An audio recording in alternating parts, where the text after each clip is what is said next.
नमस्कार, स्वागत है आपका हॉर्नबिल टीवी में और मैं हूं आपके साथ शिखा सकलानी। बुलेटिन की शुरुआत करते हैं खबरों के साथ। इस साल चारधाम यात्रा ने फिर रफ्तार पकड़ ली है। बारिश और बर्फबारी के बावजूद श्रद्धालुओं में उत्साह कम नहीं हुआ। केदारनाथ धाम में यात्रा अच्छी तरह से चल रही है और कपाट बंद होने तक तीर्थयात्रियों की आवाजाही लगातार जारी रहेगी। प्रदेश सरकार ने सुरक्षित यात्रा के लिए कड़े इंतजाम किए हैं। यात्रा मार्ग पर सुरक्षा जवान तैनात और भूस्खलन की संभावना वाले स्थानों पर मलबे की सफाई के लिए जेसीबी का इंतजाम किया गया है। इससे यात्रियों को सुचारू और सुरक्षित मार्ग की सुविधा मिल रही है। बारिश थमने के बाद प्रशासन ने तेजी से काम करते हुए मार्ग को सुचारू किया और तीर्थयात्रियों की सुविधा सुनिश्चित की। काफ़ी आपदा रही, आप सब जानते हैं, लेकिन उसके बाद भी यात्रा बहुत अच्छे तरीके से दूसरे चरण की चल रही है। कुछ दिन यात्रा के हैं और एक अच्छा आंकड़ा 46 लाख का आंकड़ा इस वर्ष भी हमारा लगभग पहुंच गया है और केदारनाथ जी का जो आंकड़ा है वो 16 लाख में क्रॉस हो गया है। अभी यात्रा के दिन बचे हुए हैं। मैं समझता हूँ कि श्रद्धालु और बड़ी संख्या में आएंगे और उनकी सुविधा का भी संपूर्ण प्रयास करें कि उनकी सभी की यात्रा सुरक्षित अच्छी हो और भगवान बाबा केदार की कृपा से। दिल्ली दौरे से लौटे उत्तराखंड के मुख्यमंत्री पुष्कर सिंह धामी ने कहा कि इस यात्रा के दौरान उन्होंने केंद्र सरकार के कई मंत्रियों से राज्य के विकास से जुड़े मुद्दों पर चर्चा की है। मुख्यमंत्री ने कहा कि रेलवे, गृह और वन मंत्रालय समेत कई मंत्रालयों में बैठकें हुई, जिनमें पहले से चल रहे प्रस्तावों के साथ नए विकास कार्यों पर भी बात हुई है। धामी ने कहा कि सभी मंत्रियों ने बेहद सकारात्मक रवैया दिखाया और राज्य के विकास कार्यों में पूरा सहयोग देने का आश्वासन दिया है। सारे अलग अलग मंत्रालय में रेलवे मिनिस्टर, रेलवे मंत्री जी, मुख्यमंत्री और हमारे वन मंत्री, सभी विषय राज्य के बहुत सारे मुद्दे जो पहले से भी हमारे प्रस्ताव में चल रहे थे और कुछ नए प्रस्ताव मैंने भारत सरकार के सभी आदमी मंत्रीगणों के सामने रखे हैं। दून विश्वविद्यालय में आज भारतीय सामाजिक विज्ञान संस्थान संघ के प्रतिष्ठित 24वें वार्षिक सम्मेलन का आयोजन किया गया। कार्यक्रम में सीएम धामी ने शिरकत कर शुभारंभ किया। 3 दिवसीय राष्ट्रीय कार्यक्रम भारत के प्रमुख सामाजिक वैज्ञानिकों, शोधकर्ताओं और नीति निर्माताओं के बीच एक महत्वपूर्ण संवाद को सुगम बनाएगा, जिसमें सतत विकास, जलवायु परिवर्तन और आजीविका सुरक्षा पर ध्यान केंद्रित किया जाएगा, जिसमें हिमालय क्षेत्र की अनूठी चुनौतियों पर विशेष जोर दिया जाएगा। 12 अक्टूबर को समापन सत्र को उत्तराखंड के राज्यपाल लेफ्टिनेंट जनरल गुरमीत सिंह इस सत्र की अध्यक्षता करेंगे। आज अंतिम छोर में खड़ा व्यक्ति, उसके कल्याण के लिए प्रारंभ की गई जनधन योजना, उज्ज्वला योजना, प्रधानमंत्री आवास योजना, आयुष्मान भारत योजना और मुफ्त राशन योजना जैसी अनेक जन कल्याणकारी योजनाओं का लाभ आज देश के करोड़ों करोड़ों लोगों को मिल रहा है। वहीं solar mission, electric mobility, green hydrogen mission, स्वच्छ भारत मिशन, नमामि गंगे अभियान, प्लास्टिक मुक्त भारत अभियान जैसी योजनाएं पर्यावरण संरक्षण के साथ साथ जीवन की गुणवत्ता सुधारने की दिशा में भी अहम भूमिका निभा रही हैं।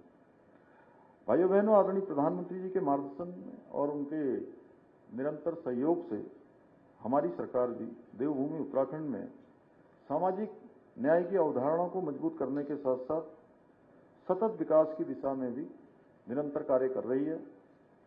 चाहे वृद्धावस्था पेंशन हो, साथ ही पति और पत्नी दोनों को पेंशन देने का निर्णय लेना हो, सभी पेंशन योजनाओं में त्रैमासिक के स्थान पर मासिक भुगतान करना हो, पेंशन योजनाओं को ऑनलाइन करना हो, अंत्योदय परिवारों को प्रतिवर्ष 3 गैस के सिलेंडर निःशुल्क प्रदान करना हो या फिर प्रदेश के दिव्यांग कार्मिकों का वाहन भत्ता बढ़ाना हो। हम अपने प्रत्येक निर्णय द्वारा प्रदेश में सामाजिक न्याय स्थापित करने की दिशा में काम कर रहे हैं। यही नहीं, हमारी सरकार ने वर्ष 2030 तक सतत विकास के लक्ष्यों को प्राप्त करने के लिए पूरी संकल्पता के साथ प्रतिबद्ध होकर हम काम कर रहे हैं। हमारा लक्ष्य है कि राज्य में आर्थिक, सामाजिक और पर्यावरणीय स्थिरता बनाए रखते हुए सतत विकास के लक्ष्यों को प्राप्त करने के साथ साथ एक सुरक्षित और न्यायपूर्ण व्यवस्था सुनिश्चित की जाए। इस दिशा में हाल ही में हमारी सरकार ने इकोलॉजी और इकोनॉमी के संतुलन को सुनिश्चित करने हेतु त्रिस्तंभी एवं 9 सूत्री नीति की शुरुआत की है, जो सतत विकास के लक्ष्यों को प्राप्त करने में एक महत्वपूर्ण पहल है। हमने गरीबी उन्मूलन, खाद्य सुरक्षा, पेयजल एवं स्वच्छता, जन्म के समय लिंगानुपात, स्वच्छ ऊर्जा, शहरी विकास, वित्तीय समावेशन और जलवायु परिवर्तन जैसे क्षेत्रों में महत्वपूर्ण उपलब्धियां हासिल की है। हमारी सरकार मुख्यमंत्री महिला उद्यमिता प्रोत्साहन योजना, सौर ऊर्जा क्रांति अभियान, स्मार्ट सिटी मिशन और मुख्यमंत्री शहरी आजीविका योजना जैसी अनेक योजनाओं के माध्यम से इन क्षेत्रों को सशक्त बनाने का काम कर रही है। मेरा मानना है कि हमें उत्तराखंड में इकोलॉजी और इकोनॉमी के बीच संतुलन बनाए रखते हुए कार्य करना होगा, क्योंकि पर्यावरण और विकास एक दूसरे के पूरक हैं और एक दूसरे के बिना अधूरे हैं। यह हमारे प्रयासों का ही परिणाम है कि राज्य हमारा नीति आयोग द्वारा सतत विकास के लक्ष्यों को प्राप्त करने में देश में उस इंडेक्स में पहले स्थान पर आया है। भाइयों बहनों, उत्तराखंड पर्यावरणीय रूप से एक संवेदनशील राज्य है। अभी मेरे से पहले बोलने वाले वक्ताओं ने इस साल जो हमको एक बड़ी चुनौती आपदा के रूप में, जिसका हमने पिछले 2-3 महीने से लगातार जिसका सामना किया है और पूरे राज्य के अंदर उसके कारण से एक बड़ा नुकसान हुआ। धराली से 5 अगस्त से शुरू हुई ये आपदा पूरे राज्य के अंदर हर एक जनपद में बड़ी भीषण तबाही लेकर आई। हमारे राज्य में जलवायु परिवर्तन, आपदा प्रबंधन, स्वास्थ्य सेवाओं की पहुंच, सतत कृषि और जल संसाधन प्रबंधन जैसी अनेक चुनौतियां हैं, जहां पर हमें बहुत प्रभावी तरीके से काम करने की आवश्यकता है। मेरा मानना है कि एआई के माध्यम से इन सभी क्षेत्रों में एक क्रांतिकारी परिवर्तन लाया जा सकता है। हमें एआई संसाधनों को तेजी से अपनाकर सतत विकास के लक्ष्यों को प्राप्त करने में नई ऊंचाइयों तक ले जाना होगा। मुझे ये बताते हुए अत्यंत प्रसन्नता हो रही कि हमारी सरकार ने सामाजिक विकास के क्षेत्र में सामूहिक प्रयासों को और सशक्त बनाने के लिए टाटा ट्रस्ट, नेस्कॉम और बागवानी फाउंडेशन के साथ 3 महत्वपूर्ण समझौते भी किए हैं, जहां एक और टाटा ट्रस्ट के सहयोग से राज्य में जल प्रबंधन, पोषण, टेलीमेडिसिन, ग्रामीण आजीविका और हरित ऊर्जा जैसे क्षेत्रों में समग्र और सतत विकास को सशक्त किया जा रहा है। वहीं नेस्कॉम और बागवानी फाउंडेशन के सहयोग से artificial intelligence, data science, cyber सुरक्षा, पाइथन, जनरेटिव एआई, कौशल विकास एवं स्वरोजगार जैसे क्षेत्रों में युवाओं को आवश्यक कौशल और ज्ञान प्रदान किया जा रहा है। हमारे इन सभी नवाचारों का ये प्रयास है कि उत्तराखंड को सस्टेनेबल डेवलपमेंट के एक मॉडल के रूप में स्थापित किया जाए। मेरा मानना है प्रदेश के समग्र और समावेशी विकास के लक्ष्यों को प्राप्त करने के लिए राज्य के प्रत्येक नागरिक को सामूहिक रूप से प्रयास भी करने होंगे, तभी हम एक जैसी सोच है, जैसे हमारे वक्ता उत्तराखंड के बारे में जो विचार रखते हैं, जो उनकी दूरदृष्टि है, विकसित और आत्मनिर्भर उत्तराखंड का एक सपना हम साकार कर सकते हैं। भाइयों बहनों, हमारी सरकार उत्तराखंड को देश का श्रेष्ठ राज्य बनाने के अपने विकल्प रहित संकल्प के साथ निरंतर कार्य कर रही है। मुझे पूरा विश्वास है कि इन 3 दिवसीय अधिवेशन से जो प्राप्त विभिन्न विचार हमारे इस संकल्प को और साकार करने की दिशा में अत्यंत महत्वपूर्ण सिद्ध होंगे। बीजेपी के प्रदेश कोषाध्यक्ष पुनीत मित्तल ने सभी प्रदेशवासियों को सावधानी के साथ दिवाली का पर्व मनाने की अपील की है। उन्होंने कहा कि खुले स्थानों पर पटाखे जलाएं और बाजारों में खरीदारी करने जाते वक्त यातायात नियमों का पालन करें। उन्होंने कहा कि ट्रैफिक व्यवस्था पर जाम की स्थिति सामने न आए, इसके लिए कोशिश करें कि छोटे वाहनों का ही उपयोग किया जाए। आमतौर पर बाजारों में इन दिनों खरीदारी के लिए काफ़ी संख्या में लोग पहुँचते हैं। ऐसे में ट्रैफिक जाम की समस्या से लोगों को दो चार होना पड़ता है।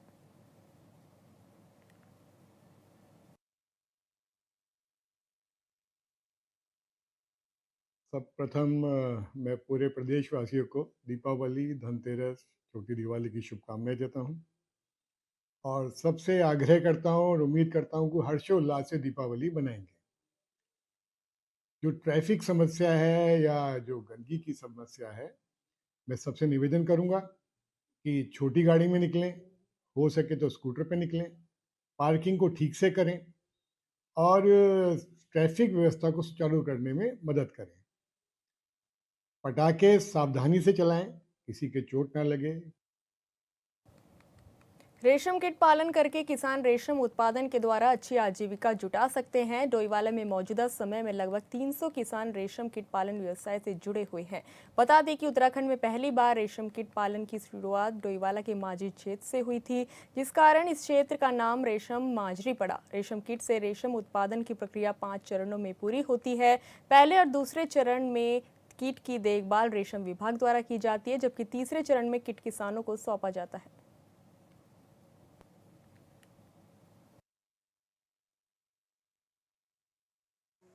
क्यों और कैसे? रेशम इसलिए ज़रूरी है कि ये एक कुटीर उद्योग है और आसानी से रेशम कीट पालन किया जा सकता है। विभाग आजकल किसानों को रेशम कीट उपलब्ध कराता है, क्योंकि जो सीड हमारे पास आता है वो रेशम विभाग खुद प्रेमनगर में सीड उत्पादन का काम कर रहा है।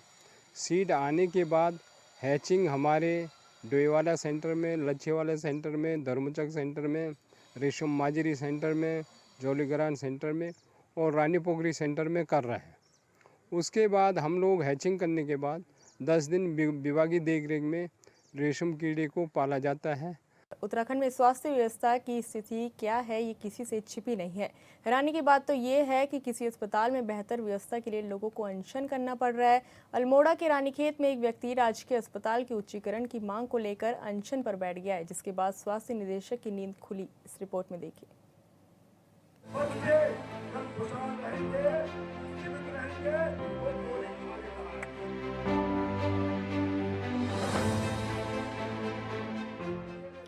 अल्मोड़ा में रानीखेत के चौखटिया में राजकीय अस्पताल के उच्चीकरण और व्यवस्थाओं में सुधार के लिए स्थानीय लोग धरने पर बैठे हैं। अस्पताल के उच्चीकरण और स्वास्थ्य व्यवस्थाओं को दुरुस्त करने की मांग को लेकर पिछले एक सप्ताह से जारी आमरण अनशन ने प्रशासन और स्वास्थ्य विभाग को आखिरकार हरकत में ला दिया। अनशन पर बैठे भूपन कठायत की तबियत बिगड़ने पर उन्हें रानीखेत अस्पताल में भर्ती कराया गया है, तो वहीं कुछ लोग चौखटिया रामगंगा में जल सत्याग्रह कर रहे हैं। इसमें कहें 2 अक्टूबर से आप सभी लोग जानते हैं कि चौखुटिया सामुदायिक स्वास्थ्य केंद्र के उच्चीकरण और सुधारीकरण के लिए जो है आमरण अनशन चल रहा है, जो अभी जारी है। और कल स्वास्थ्य के कारण मुझे भी वहाँ से उठा के लाया। चलो, ये प्रशासन का एक कर्तव्य है और मैं तुरंत स्वस्थ होने के बाद अपने अनशन को जो है ज्वाइन करूंगा। और महोदय ने अपने स्तर से वो काम कर रहे हैं, परंतु जितना उनके हाथ का है वो कर रहे हैं, परंतु हम उनसे संतुष्ट नहीं हैं।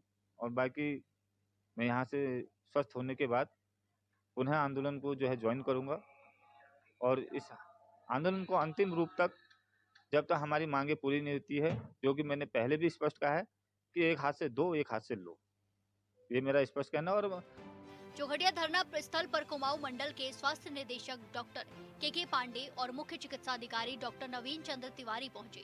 अनशनकारियों के साथ वार्ता के बाद कुछ प्रमुख मांगों पर सहमति बनी है, लेकिन अभी भी आंदोलनकारी आंदोलन पर डटे हुए हैं। वहीं स्वास्थ्य निदेशक डॉक्टर के पांडे और सीएम डॉक्टर नवीन चंद्र तिवारी आंदोलनकारी भूपन कठायत का हाल चाल जानने राजकीय चिकित्सालय रानीखेत पहुंचे। आंदोलनकारियों के बीच में पहुंचे और वहां जा करके हमारे उनसे सकारात्मक वार्ता भी हुई और हमने उनको शासन की ओर से आश्वस्त किया कि जो 50 बेड का चिकित्सालय की उनकी मांग है वो मुख्यमंत्री की घोषणा के अंतर्गत भी है।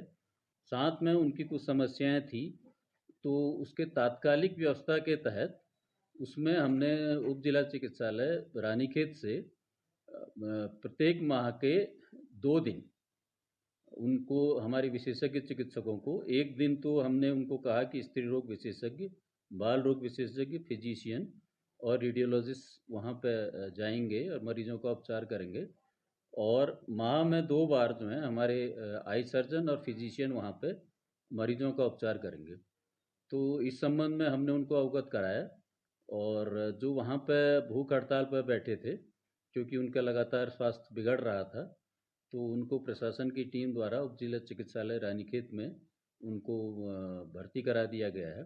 कुछ छोटी छोटी और मांगें थी, और उनके लिए हमने उन्हें आश्वस्त किया, और कुछ हमारे स्तर की थी, कुछ सीएमओ साहब के स्तर की थी, तो उनको आश्वस्त किया है कि उन कमियों को जल्दी ही दूर किया जाएगा। स्वास्थ्य निदेशक कुमाऊं मंडल डॉक्टर के पांडे ने कहा कि आंदोलनकारियों से सकारात्मक वार्ता हुई है और उन्हें बताया गया है कि 50 बेड का चिकित्सालय की मांग मुख्यमंत्री की घोषणा के अंतर्गत भी है। साथ ही उन्होंने कहा कि विशेषज्ञ चिकित्सकों की भी व्यवस्था बन गई है। वहीं आंदोलनकारी भुवन कठायत ने कहा कि स्वास्थ्य सही होने के बाद फिर से आंदोलन में शामिल होंगे। उन्होंने अपने साथियों से निवेदन किया है कि कर्मबद्ध तरीके से ही आंदोलन करें। सभी अपने साथियों से निवेदन करना चाहूँगा, एक पूर्व सैनिक होने के नाते, कि हम कोई भी ऐसा काम ना करें, ये पानी में जल में समाधि, ये चीज़ें, जब हमारा धरना चल रहा है तो हम अपने धरने के कर्मवत में चलें, जो धरने में कर्म वाइज चले। जैसे हमने भी निर्णय लिया है कि 15 तारीख को महारैली का आह्वान, फिर उसके बाद लगभग 5,000 से 10,000 लोगों का आमरण अनशन, फिर उसके बाद मुख्यमंत्री आवास कूच, तो फिर उसके बाद फिर सोचेंगे। दरअसल राज्य के ज्यादातर अस्पतालों की स्थिति ठीक नहीं है। कहीं डॉक्टरों की कमी है तो कहीं स्वास्थ्य सुविधाओं का भारी अभाव है, जिसकी वजह से आए दिन लोगों को परेशानी होती है। लेकिन रानीखेत के लोगों ने विभाग को ये सोचने पर मजबूर कर दिया है कि लोगों की मांग जायज है। लिहाजा अब सवाल उठ रहा है कि क्या पहाड़ के लोगों को भी अस्पतालों में बेहतर व्यवस्था के लिए आंदोलन की जरूरत है। Bureau report, hornbill TV. वो गोली खा लेता है और अपनी लाश बिछा लेता है। अगर हमारे मरने से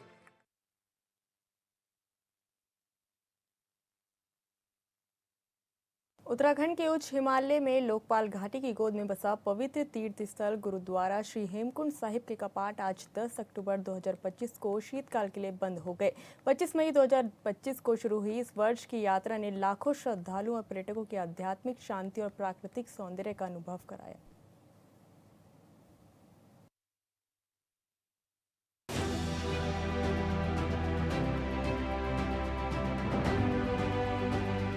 चमोली के उच्च हिमालय स्थित श्री हेमकुंड साहिब ने कपाट शीतकाल के लिए बंद कर दिए। कपाट बंद होने की शुरुआत सुखमणि साहिब पाठ से हुई, जिसके बाद श्री हरमिंदर साहिब अमृतसर के हसूरी रागी भाई मनिंदर सिंह ने कीर्तन प्रस्तुत किया। साल की अंतिम अरदास के बाद श्री गुरु ग्रंथ साहिब को गोविंद धाम ले जाया गया। पंच प्यारों के नेतृत्व में शोभा यात्रा में कीर्तन और जो बोले सोनिहाल सस्त्रियाकाल के जय घोष गूंजे। लगभग 2000 श्रद्धालुओं ने इस आयोजन को देखा। सूरज की चमक ने समारोह को और मनोरम बनाया। मेरा नाम संदीप सिंह है और हम कानपुर उत्तर प्रदेश से आए हैं। और हेमकुंड साहब, श्री हेमकुंड साहब की यात्रा में हम विगत कई वर्षों से, मतलब 15-20 वर्षों से लगातार आ रहे हैं। तो यात्रा तो हर बार ही सुखद रहती है, बढ़िया रहती है। और इस साल पहली बार अवसर प्राप्त हुआ है कि हम जो कपाट बंद होने की जो समाप्ति की वो प्रक्रिया है, उसमें पहली बार हम शामिल होने जा रहे हैं, तो बहुत उत्साहित है उसके। श्री हेमकुंड साहिब गुरु गोविंद जी से जुड़ा तीर्थ स्थल 15,200 फीट की ऊंचाई पर स्थित है। लोकपाल के नाम से प्रसिद्ध यह स्थान अपनी शांति और पवित्रता के लिए जाना जाता है। हिमाच्छादित पर्वत, पुष्प घाटी और सरोवर का प्राकृतिक सौंदर्य धार्मिक यात्रियों, पर्यटकों और ट्रैकर्स को आकर्षित करता है। इस वर्ष लगभग 2.75 लाख श्रद्धालुओं ने दर्शन किए। ट्रस्ट चेयरमैन नरिंदर जीत सिंह बिंद्रा ने मौसम की चुनौतियों और सोशल मीडिया पर अफवाहों के बावजूद आए यात्रियों का आभार व्यक्त किया। नरिंदर जीत सिंह बिंद्रा ने श्रद्धालुओं से अनुरोध किया कि वे विनम्रता और परमात्मा में विश्वास के साथ दर्शन के लिए आए। साथ ही उन्होंने सुझाव दिया कि सोशल मीडिया की अफवाहों पर ध्यान देने के बजाय मौसम और सड़क की स्थिति जानने के लिए स्थानीय गुरुद्वारों से संपर्क करें। समारोह में सीईओ सेवा सिंह, मैनेजर कुलजीत सिंह और सहायक मैनेजर मोनू सिंह उपस्थित रहे। चेयरमैन बिंद्रा ने राज्यपाल गुरमीत सिंह, मुख्यमंत्री पुष्कर सिंह धामी, मुख्य सचिव आनंद वर्धन, डीजीपी श्री दीपक सेठ, डीएम श्री संदीप तिवारी और एसपी सर्वेश पवार सहित प्रशासन, पुलिस और एसडीआरएफ का धन्यवाद किया।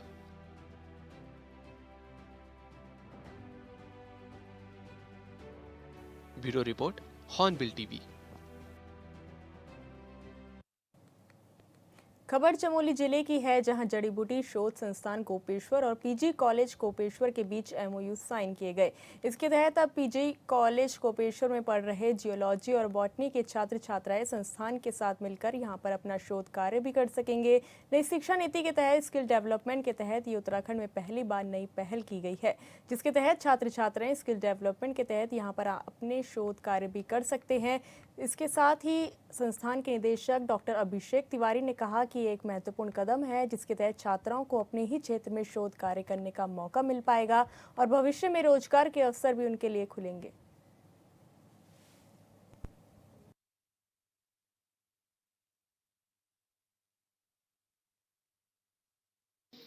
नेशनल एजुकेशन पॉलिसी 2020 लागू होने के बाद हमारे यहाँ जो सिलेबस है वो पूरा चेंज हो गया।